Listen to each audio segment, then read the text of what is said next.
사무엘상 18장 7절에서 9절에 보니까 지금 여러분 다윗을 사울왕은 인정하고 세웁니다. 리더로 세웁니다. 군대의 장으로 세웁니다.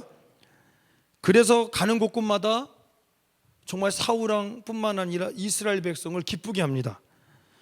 5절에 보니까 다윗은 사울이 보내는 곳마다 가서 지혜롭게 행하매 사울이 그를 군대의 장으로 삼았더니 온 백성이 합당히 여겼고 사울의 신하들도 합당히 여겼더라 라고 말합니다. 그리고 돌아올 때 무리들이, 여인들이 뒷부분에 어떤 말씀이 있냐면, 사람을 죽이고 돌아올 때 여인들이 이스라엘 모든 성읍에서 나와서 노래하며 춤추며 소고와 경세를 가지고 왕 사울을 환영하는 데라고 나옵니다. 잘 들으세요 여러분. 사울왕을 지금 환영하고 있습니다. 누가요? 백성들이. 사울왕이 싸운 거 아니에요 여러분. 사울왕의 신하였던 다윗이 승리하니까 백성들이 사울왕을 어떻게 합니까? 환영합니다.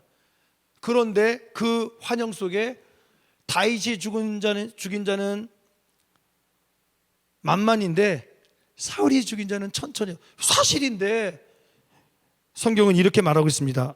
8절에 사울이 그 말에 불쾌하여 심히 노하여 라고 말하고 있습니다. 그리고 9절에 그날 후로 사울이 다윗을 주목하였더니, 이 주목은 무엇입니까?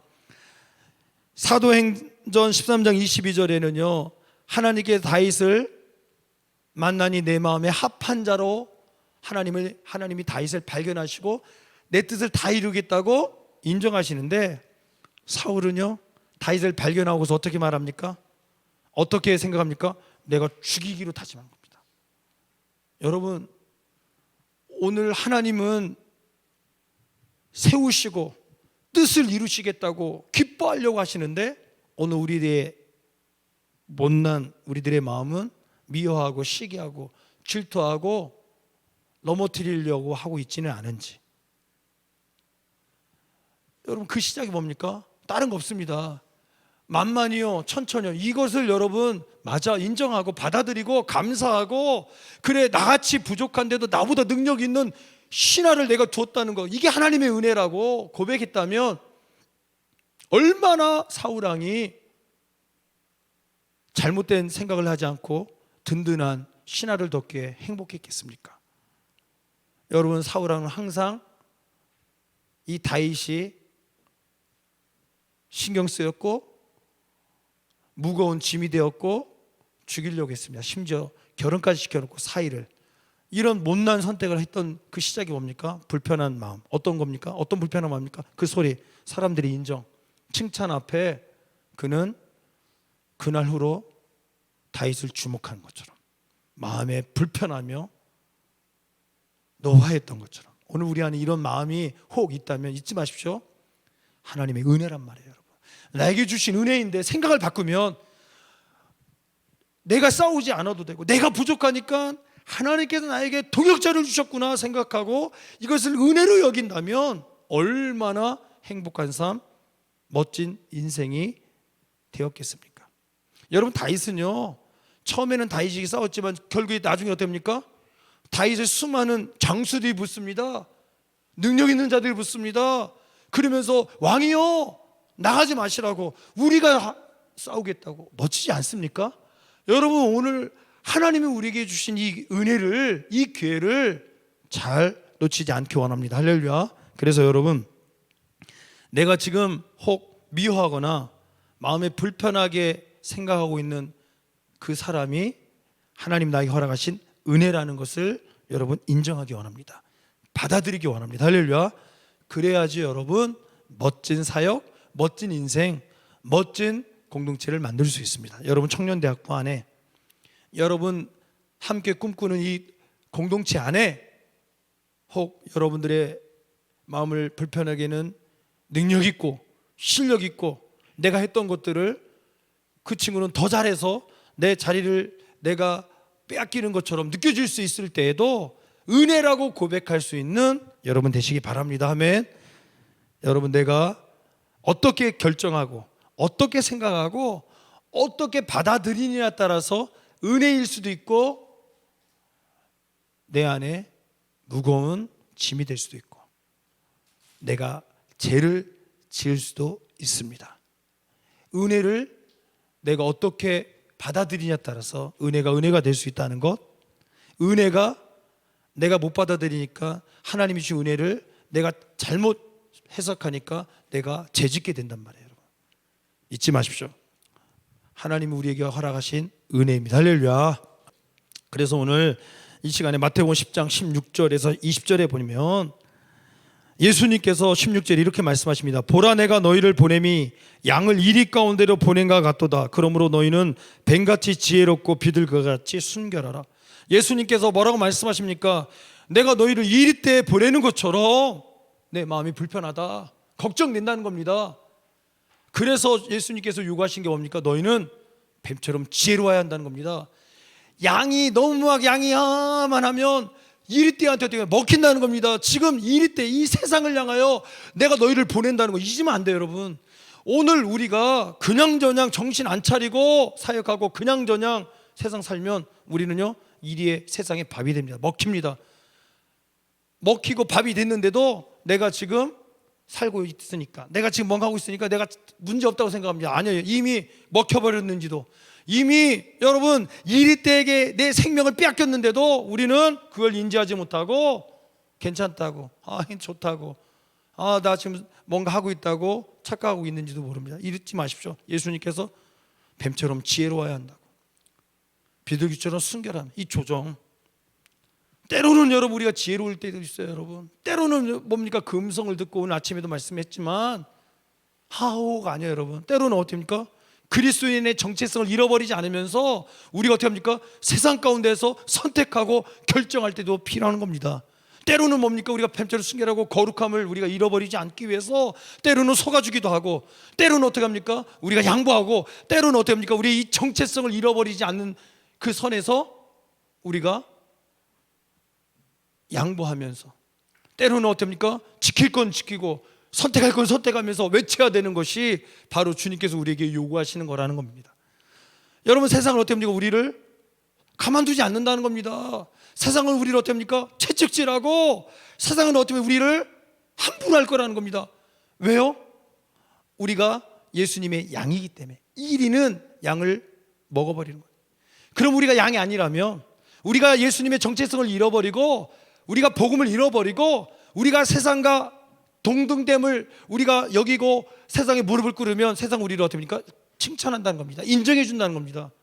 오늘 우리가 이 정체성, 이 복음의 이 은혜를 우리가 붙잡고 있는 이상 세상 우리를 어떻게 합니까? 가만두지 않는다는 겁니다. 왜요?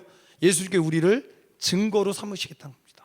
여기 말씀해 보니까 18절에 나로 말미암아 총독들과 임금들 앞에 끌려가리니 이는 그들과 이방인들에게 증거가 되게 하려 하심이라. 아멘. 우리를 증인의 삶, 우리를 예수님의 그 복음의 증인으로 우리를 세우셨다는 겁니다. 우리를 세상의 빛으로, 어둠을 밝히는 빛으로 우리를 세우셨다는 겁니다. 아멘. 그러기에 어떻게 합니까? 세상은 우리를 가만두지 않는다는 겁니다. 그러면 그것을 이기기 위해서 우리는 어떻게 해요? 지혜로워야 된다는 겁니다. 뱀처럼, 비둘기처럼 순결해야 된다는 겁니다. 아멘. 그러니까 여러분 이만 하면 안 돼요. 여러분 때로는 여러분 우리가 어떻게 합니까? 가감히 외칠 때 외쳐야 되고, 싸울 때 싸워야 되고, 때로 어떻게 합니까? 포기할 때 포기해야 되고, 양보할 때 양보해야 되고, 예수 이름으로 우리가 내려놓을 때 내려놓을 수 있는 여러분 되시기 바랍니다. 이 말씀을 듣고 여러분 용서하라 용서하십시오, 사랑하라 사랑하십시오, 포기하라 포기하십시오. 때로는 나는 꿈이 없어요 하지만 주님께 자꾸 꿈꾸라 말씀하시면 꿈꾸셔야 할 줄 믿습니다. 도전하라 말씀하시면 도전해야 할 줄 믿습니다. 아멘.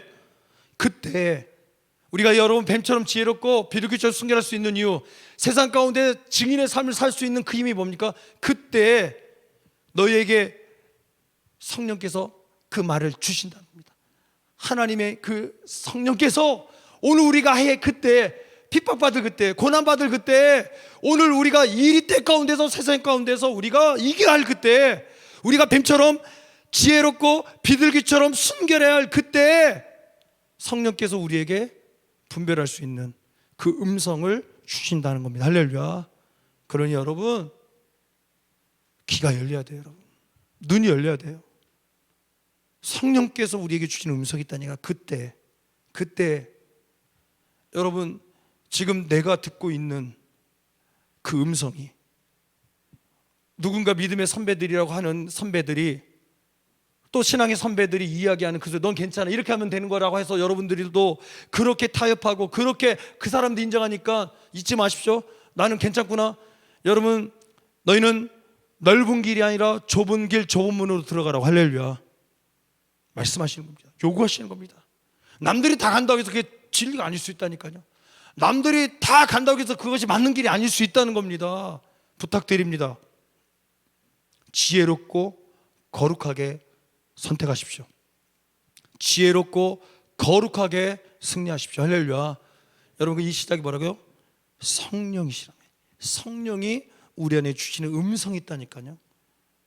그러니까 안 들리는 거예요, 여러분. 말씀하는데 못 듣는 거예요, 여러분. 이제 여러분, 우리가 그 눈이 열려야 되고 귀가 열려야 돼요. 그때 주시는 그 말을 하라.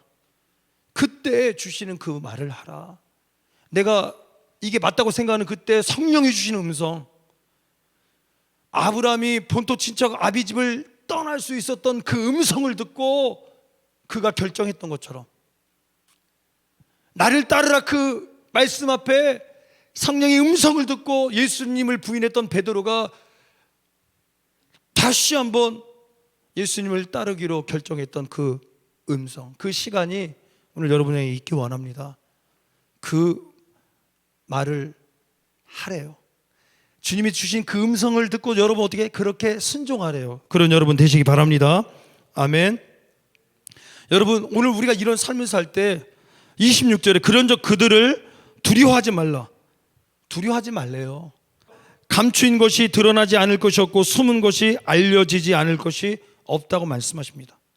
무슨 얘기냐면 오늘 여러분, 오늘 우리가 외치고 우리가 정말 수고하고 애쓰는 그것들, 우리가 부르짖고 우리가 지키려고 하는 그것이 여러분 아무것도 아닌 것이 아니라 누구도 모르는 것 같고 누구도 알아주지 않지만 반드시 그것이 나타나게 되고 보여지게 될 줄 믿습니다. 눈물로 씨를 뿌리면 반드시 기쁨으로 단을 열매를 얻는 것처럼 오늘 그 일이 여러분 안에 일어날 줄 믿습니다. 여러분, 27절에 그러니 내가 너에게 어두운 데서 조용히 말하는 것, 너희는 그 강명한 곳에서 말하래요. 내가 너희에게 귓속말로 이야기한 것을 너희는 집에서 외치래요. 이해 가세요? 여러분, 오늘 적극적으로 하십시오. 할렐루야. 두려워하지 말고 여러분 뱀처럼 지혜롭고 비둘기처럼 순결하고 그 말을 하래요. 여러분에게 주신 그것을 결단하래요. 선택하래요. 미적미적하지 말고 때로는 여러분 정말 하나님이 주셨을 때는 여러분 놓치지 말고 이 기회를 여러분 선택하셔야 할 줄 믿습니다. 그래서 예수님께서는 28절에 몸은 죽여도 영혼은 능히 죽이지 못하는 자들을 두려워하지 말고 오직 몸과 영혼을 능히 지옥에서 멸하실 수 있는 일을 두려워하라는 겁니다. 너희는 두려워할 것이 세상이 아니다. 세상을 두려워하지 말고 하나님의 음성을 두려워하라. 하나님의 그 음성을 두려워하여 너희들은 순종하라는 겁니다. 그래서 38절에 또 자기 십자가를 지고 나를 따르지 않는 자도 내게 합당하지 아니하니라. 그러니까 여러분, 오늘 우리에게 주신 십자가가 있습니다. 그러니까 여러분, 성령께서 우리에게 주신 그 말, 그게 우리의 십자가일 수 있는 거예요. 여러분, 내가 짊어져야 할 십자가, 그때 자꾸 주시는 그 음성들, 오늘 내가 포기하려고 하는데 포기하지 마. 내가 용서 못하는데 용서해. 내가 도망쳐야 안 돼. 일어나, 꿈꿔, 도전해. 주시는 그 음성, 그것이 여러분이 짊어진 십자가라면 짊어지는 여러분 되시기 바랍니다.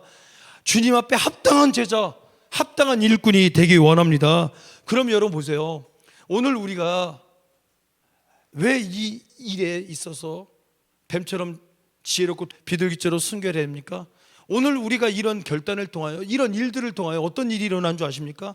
여러분들이 이 얘기에 여러분들이 타협하고 포기하고 주저앉고 도망치고 아무것도 안 하는 순간 아무것도 아니라는 거예요. 그런데 40절에 잘 들으셔야 됩니다. 너희를, 누굽니까? 외치는 너희들, 십자가 짊어지는 너희들, 뱀처럼 지혜롭고 비둘기처럼 순결하며 이 세상 가운데서 정체성을, 복음을 잃어버리지 않고 외치는 너희들, 너희를 영접하는 자는 나를 영접하는 것이며 나를 영접하는 자는 나를 보내신 이를 영접하는 것이니라. 이해가세요? 하나님을 영접하는 거죠. 너희들의 이 외침을 받아들이고 너희들의 그 결단들을 통해서 어떤 일들이 일어날 때 그것에 영향받는, 그것을 받아들이는, 영접하는, 그것을 아멘으로 고백하고 함께 동역하고 함께 외치는, 복음을 붙잡는 그들을 어떤 일이 일어나고 나를 영접하는 건데, 보세요. 41절에서 쭉 읽겠습니다. 선지자의 이름으로 선지자를 영접하는 자는 선지자의 상을 받을 것이요, 악인의 이름으로 악인을 영접하는 자는 악인의 상을 받을 것이요, 또 누구든지 제자의 이름으로 이 작은 자 중 하나에게 냉수 한 그릇이라도 주는 자는 내가 진실로 너에게 이르노니 그 사람이 결단코 상을 잃지 아니하리라. 아멘. 이해 가십니까? 외치는 여러분들 때문에, 그것을 받아들이는 그들이 어떻게 해요? 하나님이 주신 상을 얻게 되는 일들이 일어난 줄 믿습니다. 사랑하는 여러분, 나 때문에요 살아나는 걸 끝나는 게 아니라 상을 받는데요. 영접하는 자들, 여러분, 이 영접이 냉수한 그릇 작은 것이지만 물을 나눠주고 그걸로만 받아들이지 말고 헌신, 섬김, 여러분 어떤 희생, 나눠준 걸로만 받아들이지 말고 여러분이 전하고 외치는 그 복음을 받아들인 자, 여러분이 선포하는 진리를 붙잡는 자들, 복음을 붙잡는 자들, 결단코 그 상을 잃지 않는데. 할렐루야. 그러니 사랑하는 여러분, 지금 정신 차리시고 여러분 결단하시고 일어나셔야 할 줄 믿습니다. 지금 예수님께서 너희를 보내셨대. 어디요? 세상으로. 정신 차려야 돼요, 여러분. 우리가 지금 세상에 있단 말이에요, 여러분. 더구나 우리가 사역한다며요. 우리가 정말 주를 위해 산다며요. 그런데 여러분, 우리가 지금 정신 못 차리고 있다면 뱀처럼 지혜롭고 비둘기처럼 순결하게 너희는 외쳐야 한다. 너희는 그 음성을 듣고 분별하여 외쳐야 한다. 말씀하시는 음성을 우리가 분별하지 못하고 그냥 멍 끌려간다면 아무 일이 일어나지 않습니다. 사랑하는 여러분, 부탁합니다. 지혜롭고 거룩하게 쓰임받기 원합니다. 지혜롭고 거룩하게 승리하기 원합니다. 아멘. 여러분, 그런 일들이 일어났으면 좋겠습니다. 조절을 잘해야 돼요. 때로는 여러분 지혜롭게, 때로는 여러분 바보처럼 거룩함 때문에, 정말 정체성 때문에 내려놓고 포기하고, 여러분 이런 조절, 때로는 하나님께 아니야, 붙잡아, 꿈꿔, 도전해, 외쳐 말씀하실 때 여러분 무슨 얘기인지 알겠어요? 거짓을 향하여 외쳐라 말씀하실 때 외칠 수 있는 우리가 되기 원합니다. 잘못된 것을 향하여 막아설 수 있는 우리가 되기 원합니다. 아멘. 무기력하게 타입하고, 선배들이 그런다고, 교회에서 그런다고, 부모님들이 그런다고 여러분 끌려갈 거예요? 우리는요, 하나님의 말씀을 듣고 분별하여 외쳐야 할 줄 믿습니다. 하나님의 말씀을 따라 우리는 승리해야 할 줄 믿습니다. 그때 주시는 그 말을 하라. 할렐루야. 그래야지만 우리가 외친 것들을 받아들이는 그들이 하나님의 상을 잃어버리지 않는다잖아요, 여러분. 할렐루야. 그런 일들을 여러분 해야 할 줄 믿습니다. 아멘.